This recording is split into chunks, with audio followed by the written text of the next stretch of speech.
and welcome to Prudent Media. My name is Sachin Chatte and on this show we take a look at the latest movies. Today we will take a look at Haq and the new Hollywood film called Predator's Badlands. First, let's take a look at Haq.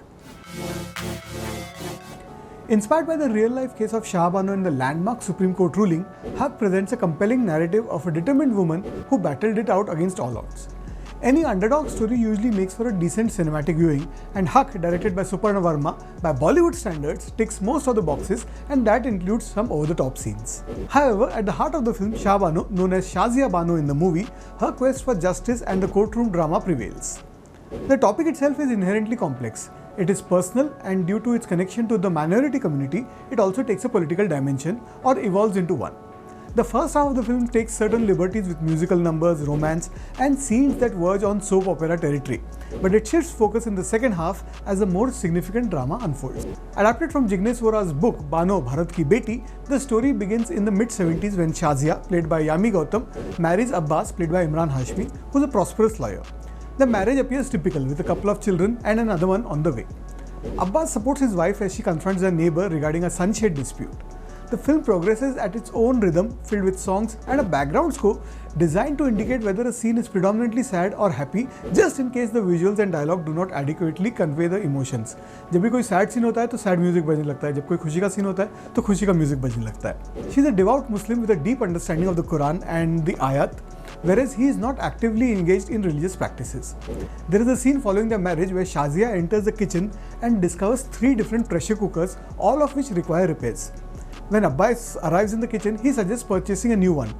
This moment serves as a metaphor for his approach to life, and after disappearing for 3 months, he returns home with a new wife, despite the fact that the previous wife didn't need any fixing. Shazia attempts to assert her rights, but the situation deteriorates. When he ceases to provide her with maintenance support, which was 400 rupees a month, she takes action, and with the assistance of a supportive father, played by Danish Hussain, she approaches the court. The courtroom drama, while not particularly intense, is appropriate.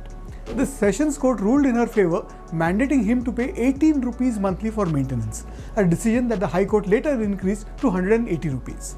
By the time the case reached the Supreme Court in 1985, the focus shifts from the husband and wife to broader issues concerning our community, their personal laws, secularism, the constitution, and patriarchy. The film commendably addresses these topics. Bollywood seldom tackles social issues, and when it does, it often exaggerates them unnecessarily. In this regard, Haq maintains a factual and balanced approach.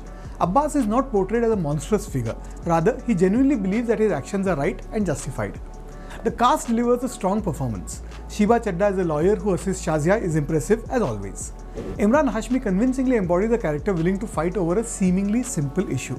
Yami Gautam excels as the wronged woman, particularly in the climactic courtroom scene where she defends herself, delivering a pitch-perfect performance. All said and seen, Haq has quite a few redeemable elements, and I'm going to go with 2.5 out of 5 stars for this new movie called Haq. And now let's take a look at the new Predator film. A brief look at Wikipedia indicates that Predator Badlands is the 6th live-action film, 7th overall film, and the 9th installment in the Predator franchise. Keeping track of all these details can be quite challenging for anyone.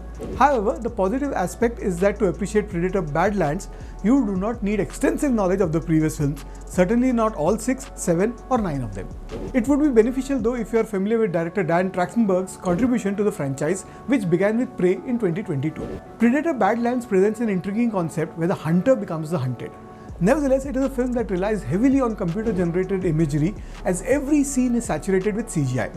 While it is not a poor film, it does offer content that feels familiar and repetitive. The film begins with Yautja, whose name is Dek. Now, Yautja are uniquely designed creatures on a distant planet who is marked for death. His brother Quay has been instructed by their father to kill him. The rationale behind this is that Dek exhibited weakness which is intolerable in their clan.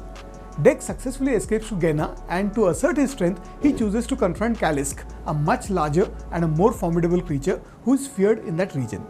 After facing attacks from trees and other elements, Dek encounters Thea, played by Ellie Fanning, or at least the upper half of her, as she only exists from waist up. She is a synthetic creation of the Wayland Yutani Corporation, which has grander ambitions. The antagonist is Tessa, which is also played by Ellie Fanning, who has been assigned the mission of capturing Dek, Kalisk, and eliminating Thea. The film concludes on a positive note, yet it gradually transitions to reach that point. The standout moment is the battle where Thea's other half, represented solely by her legs, confronts the army of antagonists. However, for a significant portion, Badlands adheres to conventional storytelling. It features both friendly and hostile creatures, along with an occasional twist. Trachtenberg has revitalized the franchise, particularly following the decline experienced with Predator in 2018. There is an abundance of action present, although the drawback of CGI action is that it tends to appear uniform. Predator Badlands then just about makes the cut on a lazy Sunday afternoon, and I'm going to go with 3 out of 5 stars for the new Predator film.